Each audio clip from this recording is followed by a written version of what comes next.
every American heart, and it's time we stand and say that I'm proud to be an American, where at least I know I'm free. And I won't forget the men who died, who gave that right to me. And I gladly stand up next to you and defend her still today. 'Cause there ain't no doubt I love this land. God bless the USA.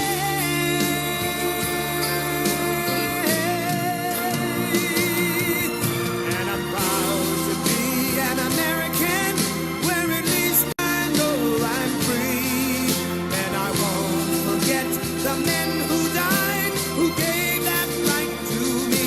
And I gladly stand up next to you and defend her still today. 'Cause there ain't no doubt I love this land. God bless the USA.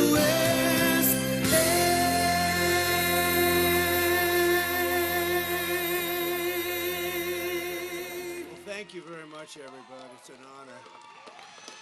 This is an honor, and I want to thank the people behind me, because they have done an incredible job under very adverse conditions, I have to say. And they're very special people, very special. Congratulations to Paul. He gave a speech last week, which was incredible.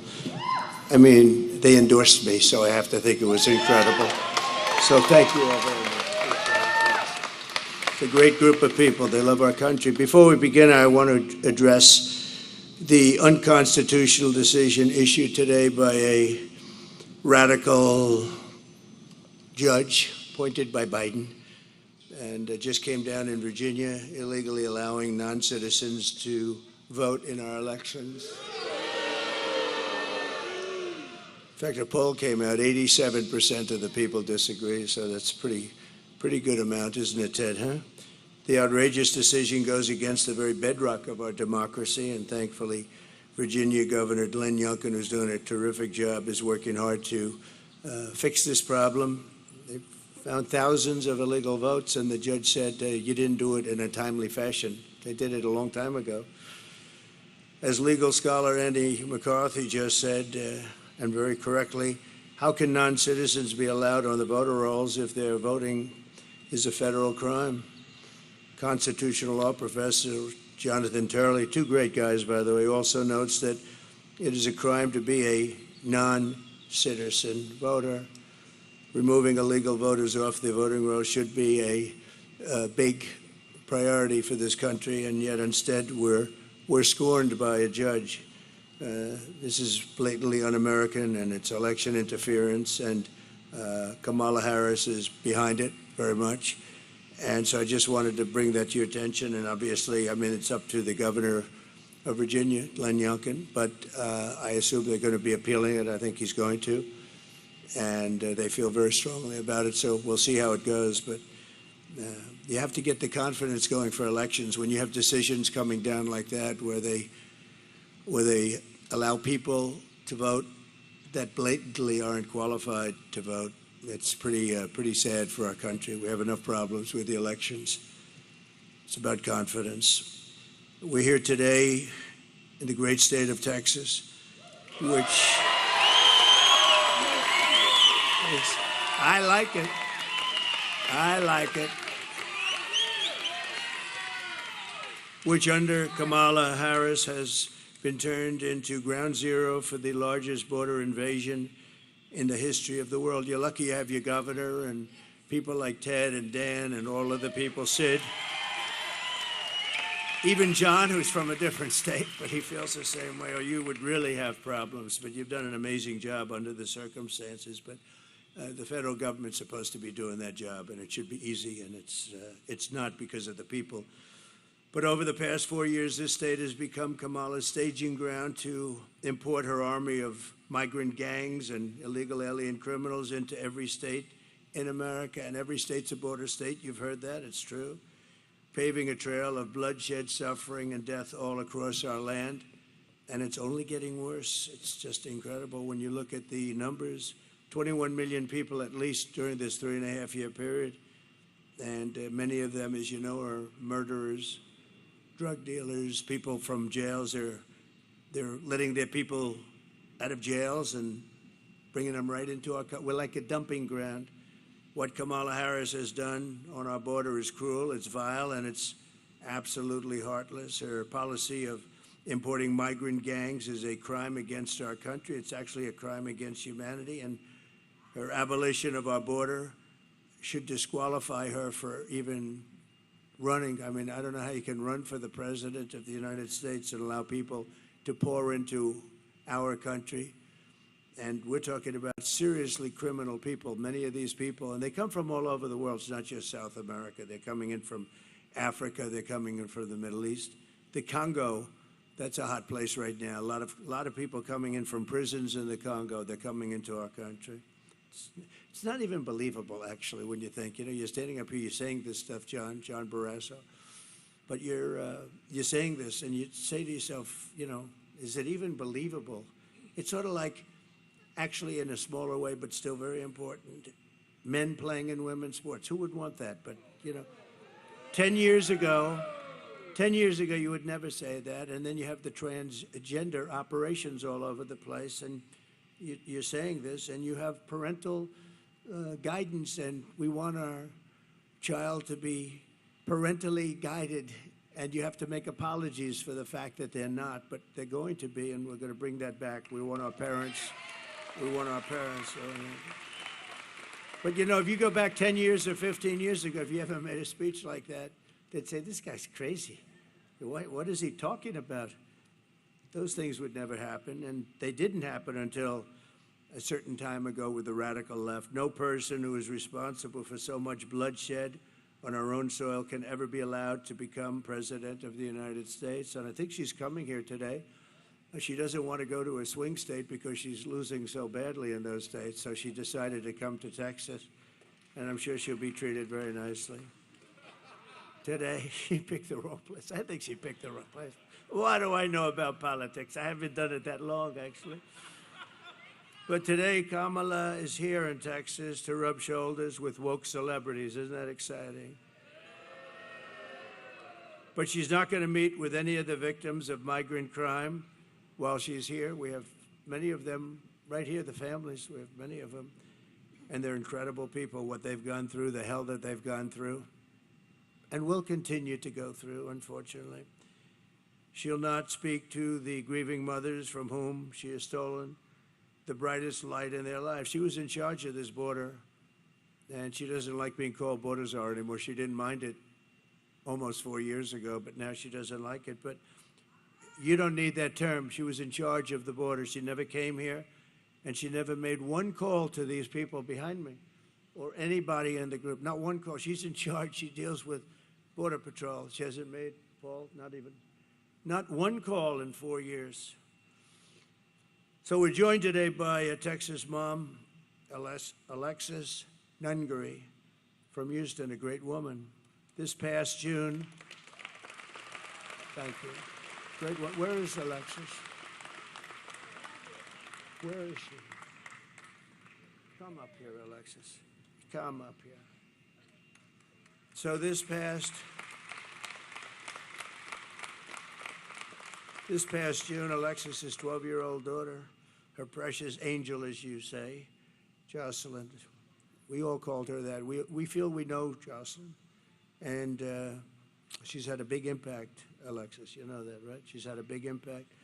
Walked to a nearby convenience store. Jocelyn was kidnapped, tied up, assaulted, and I'm not going any further than that. I'm standing with the mother, and horrible things happened to her, to that young, beautiful girl. And the animals arrested for Jocelyn's barbaric murder are 2 illegal aliens believed to be members of the savage Venezuelan prison gang known as Tren de Aragua. And they're all over the place now. They're all over our country. They were in Aurora, but Aurora's now the least of it. They've taken over buildings in Aurora. The government, a radical left Democrat, weak person, doesn't know quite what to do. He's always got a big mouth when he talks about other things, but he has no idea what to do. and they have weapons of military grade. You say, how did they get those weapons? These monsters were in Border Patrol custody, but under a program Kamala Harris created to abolish detention for fighting-aged men, whatever that means, and give them free and automatic entry into the United States. The killers were released into our country, and Alexis, we cannot begin to imagine your pain. And if you'd like to say a few words, would you like to? Would you? Thank you. Thank you, darling.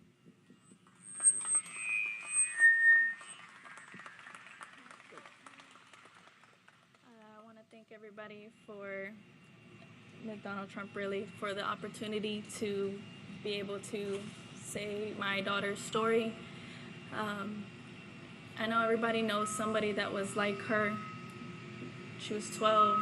She was going to be a 7th grader, preteens. They think they're invincible. And she was just being a child. And due to the Biden-Harris policies we have here are why she's not here anymore. She was taken from her vulnerability, and they made her a target and ran with that. And now I will forever be a grieving mother, and my son will forever be a grieving brother who will no longer get to grow up with his sister. Kamala Harris has never reached out to me, just even as a human, to give her condolences as a humane person running this country. I think it's very sad that she can't even just give me an open apology, sincere apology. She's attempted to apologize to me just days before this election, and I find it very inconvenient and a convenience for her. I appreciate everything Donald Trump, Senator Ted Cruz has done for me. They've been a tremendous amount of help for me and my family during this incredibly hard journey for me. I want to thank everybody for listening to my words. Thank you.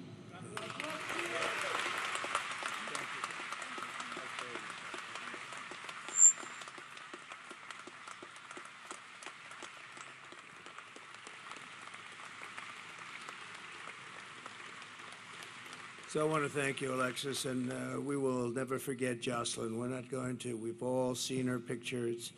It's blazed into our minds, and the violence and viciousness, and nobody calls, nobody talks. And we have many others like that. The 13 soldiers that were killed so horribly in Afghanistan, nobody called them. Nobody calls them. But certain people they call, but they don't call them. They weren't called. They weren't treated properly. They were treated very badly, actually. And many others, including some of the people in this room, nobody calls. I don't know, just from a human standpoint, I call. It's like, you can't do much because it's done. We could have done much if we were running things, Ted.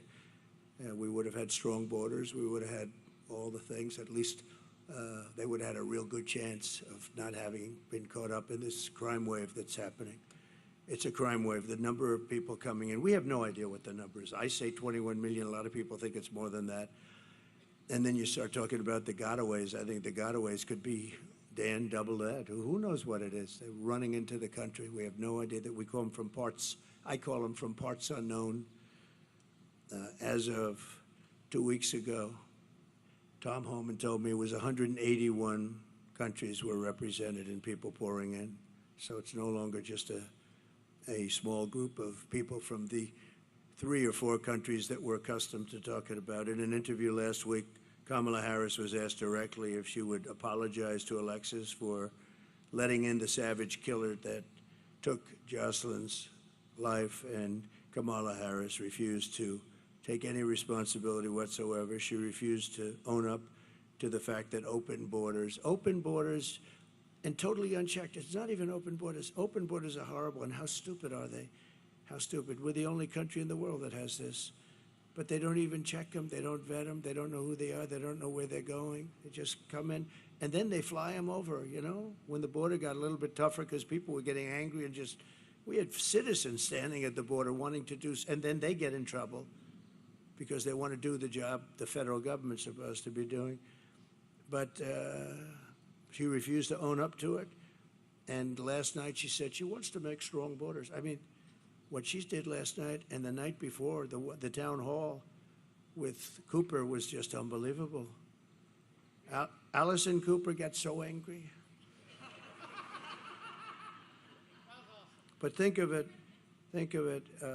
never an apology, never a phone call to anybody. So thank you very much, Alexis. We're going to get this thing straightened out. We're going to get it straightened out.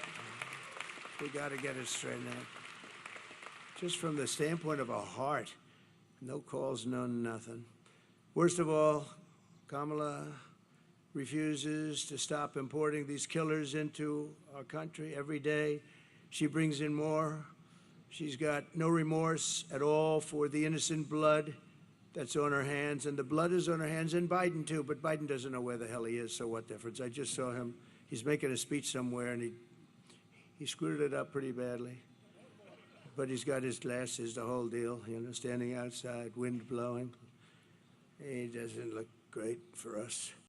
He doesn't look, that's not what we want. That's not what we want. President Xi used to look at him and still does, I guess, right? But he used to he just said, oh, this makes me so happy, he says. And Putin and the whole group, Kim Jong-un, they're tough guys out there. They're tough and they're smart and they're streetwise and they're at the top of their game. And we don't have that. That's very nice. Thank you. What a good line that is. That she said, that's why we have you. Thank you very much. Wow. Do you know that woman? You know that woman? That's very good. Thank you. It's very nice. Thank you very much. 2 days ago, she said she could not think of any mistakes that she's made. She was asked a question. Can you think of anything that you would do different? Can you think of any mistakes that you've made? Now, actually, she couldn't think of it. It's about as good.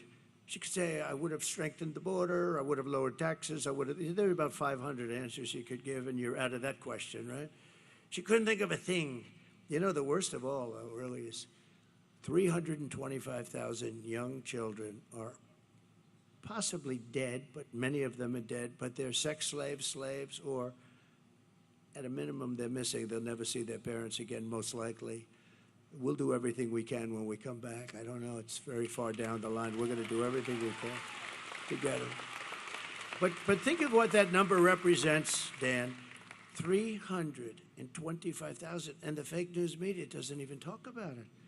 If that were a Republican instead, it would be the biggest scandal in history. It would be the equivalent of nothing else. And they don't even talk about it. They cannot talk about 325,000 for you people are missing. Think of that, are missing, and probably will never be seen again, most of them. But we're going to do the best we can. It's a tough assignment. But most of them, they're probably dead. Under Czar Harris, there are 13,099 illegal aliens convicted of murder that were released from jails and prisons and penitentiaries, and they were set loose into the United States of America. We're like a garbage can. We're like a garbage can. First time I said it was last night. Gave a speech in Las Vegas. 29,000 people. It was an arena. We set the arena record. That was a big deal arena, too. We set the record, but it was an amazing crowd. The first time I ever said it, I don't know, it just came out, garbage can. We're like a garbage can for the rest of the world to dump the people that they don't want. Do you know what they save on that? Their mental institutions are being emptied out. Their jails and prisons are being emptied out. And their gangs and their drug dealers and everybody's being taken off the streets. And Venezuelan crime is down 72%. Can you believe it? Well, that's because they don't, the criminals are being put here. If we don't win this election, we're going to go to Venezuela next year, Ted, and we're going to celebrate there because it's going to be much safer than our country, okay? Is that a deal? We'll all go together. No, it's just so bad. Well, I have to tell you, I'm not supposed to say it, but we are winning by a lot, actually.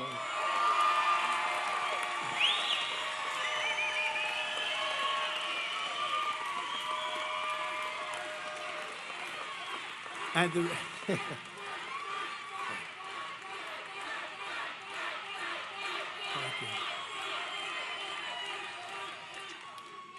the reason is we want them to keep voting, because we have to go, these used to take one day. Now they go on forever. And bad things happen. Lots of bad things happen. Where are those votes that I saw 2 days ago? Well, we're painting that section, and we decided to move them, sir. Oh, you can't believe it. So they said, don't say it. So I didn't say it. Don't tell anyone I said that. But we're doing well. We're doing well in all 7 states. Every one of those swing states we're doing well in. And we're doing really well here. But we expect that. We expect. But in another atrocity, Kamala released and unvetted MS-13 gang members from El Salvador into the United States. These are real beauties. MS-13, that's another gang. They use knives. They like knives because it's more painful. They cut people up. They killed 2 young students walking to school, 2 beautiful young women, young girls. And they were walking to school, and they got them walking to school, and they knifed them up and cut them up. Didn't want to use guns because that's not painful. And you know who got rid of them? ICE. They're friends from ICE. They work so well together. And Kamala wants ICE is, you know what ICE is? Tough people that love our country. They have to be tough. Because I know a lot of tough people right up here. You don't want to do what they do. They got to be tough. And they've done a great job, but they did a very good job here. But the animal that went on to attack and tie up a 20-year-old autistic woman in Maryland before, raping her and strangled her, then strangled her to death very violently in front of numerous people, and actually put it on tape. Put it on tape. These are the people we're bringing into our country. In New York this past summer, an illegal alien released into our custody and came into our country by Kamala. You know, I never use the word Harris because nobody knows who I'm talking about. When I say Harris, they say, who the hell is Harris? It's true. If I said VP Harris, nobody knows who it is. Can you believe she's a VP? A VP. How about the guy she's got? That's worse. I'm not sure. It might be worse than her. Well, she lived by the old adage, always get yourself a bad VP. And she's got one. We were very happy when we heard that choice, but we didn't know he was as bad as he did. He's a disaster. But Kamala approached 2 13-year-old children with, think of this, these people that she let in with machetes, knives, guns, in broad daylight, forced them into the woods, tied them up together, their wrists, everything, raped the young girl, park, filmed the entire thing, put it on camera, put it out for everybody to see, badly injured this person and somebody with her too, really badly. In Georgia this year, and you know this, everybody knows this, except Biden, he didn't know how to pronounce her name after pressure because he didn't talk about it either, Alexis. He refused to talk about it. Then he was actually forced to because it got so crazy. But in Georgia this year, an illegal alien criminal with ties to Trinidad, Aragua, kidnapped, assaulted, and murdered a brilliant young nursing student, Laken Riley, you remember? Laken Riley, who was a beautiful, I got to meet the parents a couple of times, they're incredible, but they're like devastated. You know, you can't really say, oh, well, everything will be, it's not gonna be okay, it's not good. It's just, you can't really, there's nothing you can say, really. A lot of times I say, like to Alexis, what can I say? The only thing we can do is do something about it so it doesn't happen again, you know, and that's all we can do. But she murdered her while she was out on a run. She wanted to keep herself in good shape, and they got her.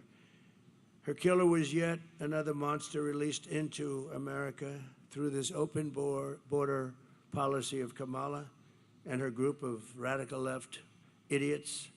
Under the Trump administration, we will end this migrant invasion and we will deport every last criminal alien, targeting our daughters and our children, our families, other people's families.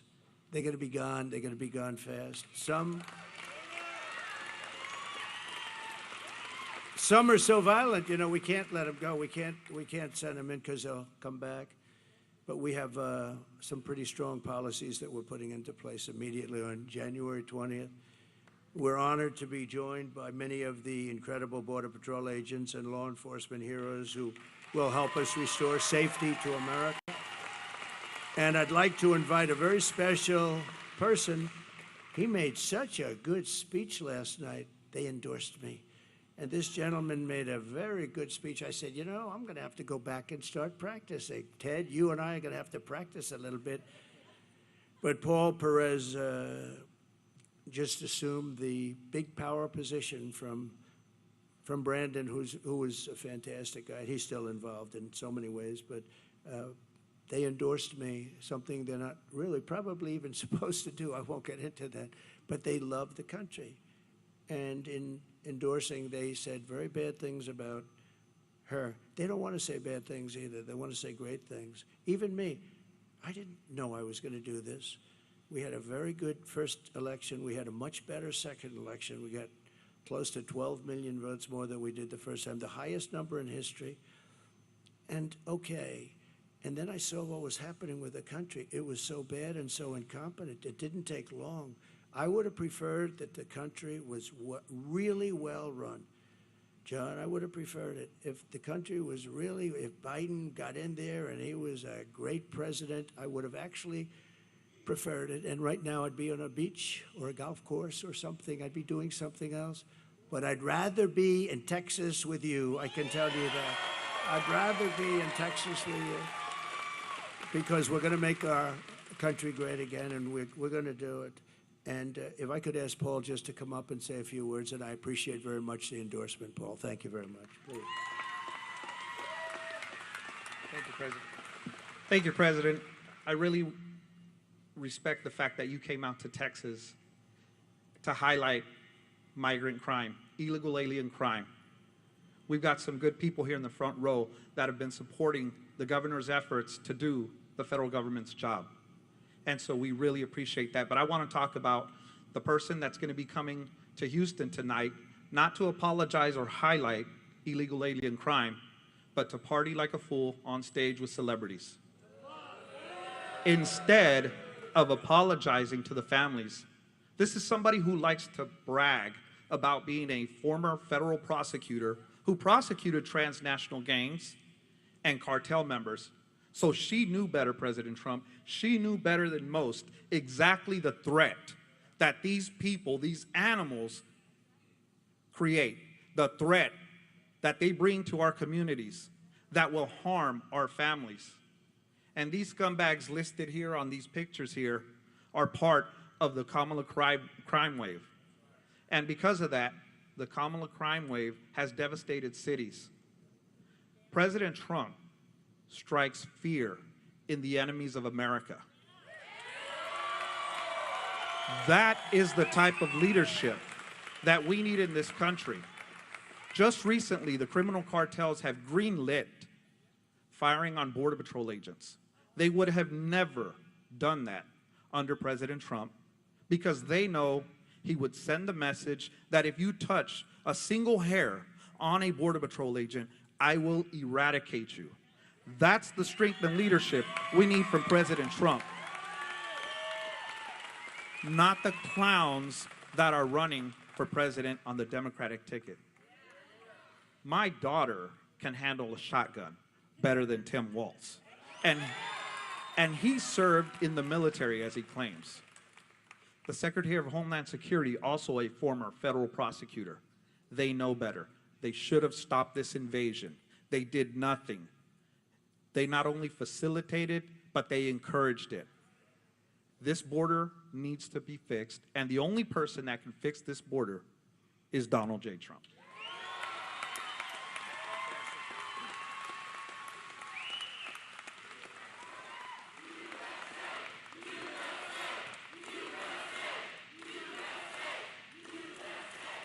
Thank you very much. Paul, thank you very much. Boy, it's you can't say it better. You can't say it better. And they really know the subject. If they thought somebody was slightly better, that's what they want. They just want it fixed. And Their job's a lot easier just to let everybody pour through. It's a tough job when you do it right, but that's what they want. They love the country. This is just a great group. I've gotten to know them so well over the years. I did call them a lot, and we had the safest border. We put down my all-time favorite chart. Without that chart, I wouldn't be standing here, Dan. But that chart basically showed we had the lowest, and it was done by Border Patrol. We had the lowest number of illegal migrants. We had the lowest number of drugs in many years, and all of the different categories were number one. The day I left, and I said, we're going to have to come back. We're going to have to do it, and we'll do it even better because we really have experience now that we didn't have then. I want to thank the Guillen family. The Guillen family is here. They are incredible, incredible, brave, and beautiful family. They lost their daughter and sister, and she's up in heaven looking down, very proud of you, and very proud of the stance that you took. A very vicious group of people, just liars, you know, and a magazine that's a failing magazine run by a guy named Goldberg came out with a story, bad story about me, that I had told them I was going to do something and all this, and they were so incensed that they said, we can't let them say that about what took place with the daughter. I was going to help them. If they didn't get the military funding, I was going to fund it myself. I told them that, but they were able to get the funding. And I guess they came out with a story that, what's it called, the Atlantic magazine, Atlantic. This is a really bad, they were the ones that made up the story about me saying bad things about the soldiers. The beautiful thing is that these people were willing to come out and say it didn't happen that way. This man was I had them into the White House, and they didn't have to do this. They could have sat back, and your daughter is so proud of you, I'm telling you. They didn't have to do that. I didn't, you know, I have these people saying all this bad stuff. Then all of a sudden, the family that they're talking about comes out of nowhere and says, President Trump was perfect. What he did was so great. He got us the money. And I did say, if we couldn't get you the money for the funeral, I was going to pay it. But he got us the money, and it happened so quickly and nice. And they came out and they said that. Who would do that? A lot of people wouldn't do that. They'd sit back and they say, well, he was a nice guy, but we don't want to get involved or something. We love you. Thank you very much. We love you. And there was phony stories by a general that got fired, and it was a whack job, total whack job, a general. It's funny, when you fire people, see, Biden has never fired anybody, but when you fire people for doing a bad job, they get a little bit angry. Somehow it just seems to work. But he was a nut job to start off with. So it's such a beautiful story. Out of nowhere, we get a call saying that problem solved. Why? Because the family came to, and they said that the magazine totally lied and misrepresented. This was the same magazine that said that I said about dead soldiers that there was something, what was it, suckers and losers. Think of it. I'm supposed to be standing there over the graves of soldiers with people around me, military people or whatever, making a statement like that. Can you imagine? Can you imagine anybody doing it? I think I'd end up I may be the president, but I think somebody would start a fist fight. And probably I would say, you were right in doing it. Who would do this? They make up stories. It's not even like they have sources. They don't have sources. They're storytellers. They say, what would be bad? I have a bad one. And you know when it's always released? Same time with the last one. It's released just before the election. That suckers and losers story, which was totally fabricated. There's nobody that loves the military. And these were World War I heroes. They died in World War I, and I'm saying, they were suckers. I mean, you'd know me. They were suckers or losers. Can you imagine it? And the problem I have, Ted, is that 5, 10, 20% of people, when they read that, they're going to believe it. So I talk about it because it was a terrible thing. You know, I walked past, I remember we were doing a big event, and I was going back to Air Force One, and they were under the wing, these fake news people. They're so bad. There's a lot of them back there, by the way. We got a lot of them honoring that special person, right? We got a lot of fake news. But I remember I'm walking past, and I hear the people shouting and everything. And I heard this one voice, loud, boisterous, horrible voice, say, did you call the dead soldiers from World War I suckers and losers? I said, I didn't, to myself, I said, man, That's a bad one. Because it's what? This sleazebag reporter, Goldberg, against me. I mean, and a percentage of people have to believe it, so all I can do is talk about it. But as soon as I heard that statement, I said, man, that's bad. Because to me, that's so bad. And that's what they do. These are evil people. They're a threat to democracy. And, you know, we are not a threat. The threat to democracy is the other side. They've weaponized the courts. They've weaponized the FBI to go after people. They go after parents. They're going after Catholics. I don't know what's with Catholics lately. But if you're Catholic, you're being persecuted. Anybody that votes as a Catholic for this horrible candidate that can't put two sentences together, she can't speak. She can't put two sentences together. Can you imagine her standing with President Xi of China? I don't think so, Ken. I don't think. He would be a very happy man, but hopefully that won't happen. And based on the first 4 days, it's not going to happen. I want to thank some of the special guests we have. Senator Ted Cruz for being here, Senator Ted. And it's hard to believe he's in a race because, honestly, I don't know who would want to run against him because he's really a great senator. He's a great senator. He loves the country. He's tough as hell. He fights. He's always fighting, and he's fighting for the state, but he's fighting more for the country than just about anybody. And John Barrasso would acknowledge that. John is one of our leaders in the Senate, and he's a fantastic man. So Ted, I know your thing is going good. I heard you were helped very greatly. You got a big pop, right? And I know you're doing great, but I just want to say he's got my complete and total endorsement. He has always, he always will have. And you're going to have a great day, and hopefully I'm going to have a great day, and we're going to be celebrating together, and we're going to make our country, as we say, or we'll make America great again. We're going to make it great, and it's going to go faster than you think. But it can't sustain this for another 4 years. That I do believe. A very good friend, the head of my campaign from the day I ran, he called. He said, I want to run your campaign. I said, well, I'm not very experienced. I'd never done this before. But he liked me, and he saw something, I guess. Dan Patrick, he's a fantastic man. And Dan, we're doing okay, I hear. Good? Okay, good. When Dan says that, that's good. And by the way, if I had any problems, he would tell me that very quickly, right? But when Dan says it, it means a lot. Thank you, Dan, very much. Appreciate it. Attorney General Ken Paxton, a really great Attorney General. Great Attorney General. Thank you. That's pretty good. That's pretty good. That's pretty good. You see, when they go after people with bullshit, they become very popular, and that's what happened to Ken. Ken was made to suffer for a long period of time, but it worked out very well. And I stuck by him, and other people stuck by him. Some of the people right there stuck by him, including that one right there. So I think Ken, I said, he's a great Attorney General. You got to stick by your Attorney Generals, and I'm very happy the way that all worked out. But you went through a lot, right? And that's why they love you, because they understand that. Agriculture Commissioner, another friend of mine, Sid Miller. The first time I saw Sid, he was on television. Alexis, he was on television, and I didn't know him at all. He was on Deface the Nation. Ladies and gentlemen, Sid Miller on Deface the Nation. That's the name I call it. They don't like it. They spend millions on PR. And then I get on and say, deface the nation. But they do deface the nation, and the others are just as bad. But he was on there, and they said, well, Trump is going to be in a tight race. This is when I first ran in Texas. And we had an event, and we had a line that went 10 miles long to get into a stadium, and they couldn't even get in.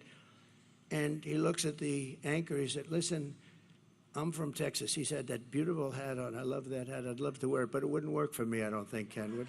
Ken would say, it's no good for you. Take it off, please. But now he said, I don't know where you come from, but you don't come from Texas, because this guy's going to win in a landslide. And we won in a landslide, right? So thank you. Thank you. Sid's a great guy. Thank you, Sid. Appreciate it. Land Commissioner Dawn. Oh, I like that. I'd love to be Land Commissioner. I love real estate. Land Commissioner Dawn Buckingham. Thank you, Don. Great. Doing a good job. I hear that from everybody. And Chairman of the Texas Republican Party, Abraham George. Thank you. Thank you very much. Thank you. Good job. So just in closing, thank you, Abraham. Great job. Immediately upon taking the oath of office, I will launch the largest deportation program in American history. We will put, and I don't like saying that, you know, the record is Dwight Eisenhower, who was essentially a moderate, good president. General Eisenhower, good president, good general, probably a very good general, right? Better than he gets credit. He never got credit for a lot of things. He built the interstate system, actually. He should get a lot of credit. But he was a very good president. But he was a moderate guy. But he has the record for deportation because he could not stand people pouring into the country. And I think we'll break that record. Not that I want to break it, but we have no choice. We have to get all of these criminals, these murderers and drug dealers and everything. We're getting them out. And we'll put these vicious and bloodthirsty criminals in jail or kick them the hell out of our country, and we'll get them out. Ideally, we want to get them out because we don't want to have to pay for their room and board for the next 50 years, right? To expedite removals of the Trinidad Aragua group and the MS-13 other savage gangs, I'll invoke the Alien Enemies Act of 1798. Did you know that? I had to go back that far. We couldn't find anything because modern day politicians, even sort of old time, nobody had the courage of these original people. So we had to go back to 1798, and it gives you the power to target and dismantle every migrant criminal network operating on American soil, and you can get them out, and there's no problem. And at least you can't say that it hasn't been around for a while. That's something, right? And if they come back into our country, it's an automatic 10 years in jail with no possibility for parole. So, you know, because a lot of people, what happened, and it happened with Eisenhower, you'd take them out, they'd come back in, they kept coming in. So he kept bringing them further away. At some point, they didn't come back. But I'm going to do it differently. It's a 10-year system of you're in prison for 10 years with no parole. And I'm hereby calling for the death penalty for any migrant that kills an American citizen or a law enforcement officer.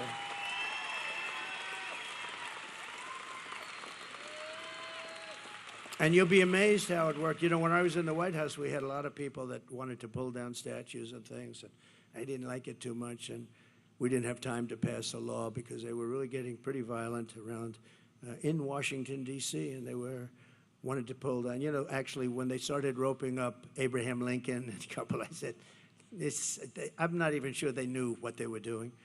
But we found a law that was in the early 1900s, very tough law, that if you so much as touch in violation of anybody's word, if you so much as touch a monument or a statue, you get 10 years in jail. And I had a news conference, and the town was flooded. We had a news conference. They had actually a rope around Andrew Jackson's head, the beautiful statue.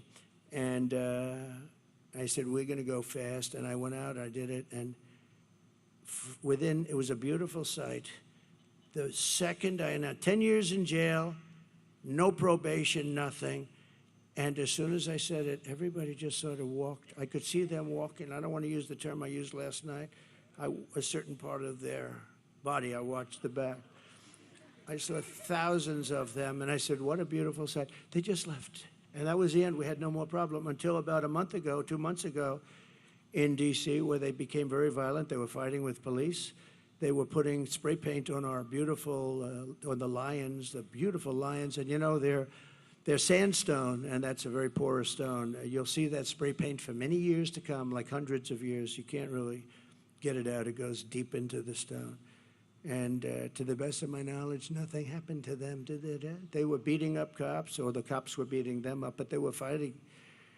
They were fighting our police, our great police. We're going to take care of our police, too, by the way. They're going to stop the lawlessness. And I'm going to end all migrant flights immediately. You know, they're still flying flights coming in with 450,000 people over a fairly short. 450,000, that's a lot of flights. And I'm going to outlaw immediately, and we're going to ask you guys to help on that, but we're going to outlaw immediately sanctuary cities. They're sanctuaries for criminals, and we're going to end catch and release once and for all. And Kamala Harris, She started this nightmare, open border, no common sense. We're the party of common sense. There's no common sense to an open border, and I will stop this nightmare immediately. November 5th, 2024 will be Liberation Day in America. So I want to thank everybody for being here. And Alexis, I want to thank you, darling. And your daughter, very proud of you right now, I can tell you. Very proud.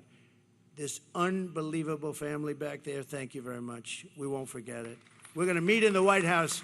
We get there, I told them we're going to have lunch in the White House. All right? And that goes for you. Are we allowed to bring Alexis? Can we do that? They said yes, okay? So we're going to do that in honor of your beautiful Jocelyn, okay? Thank you.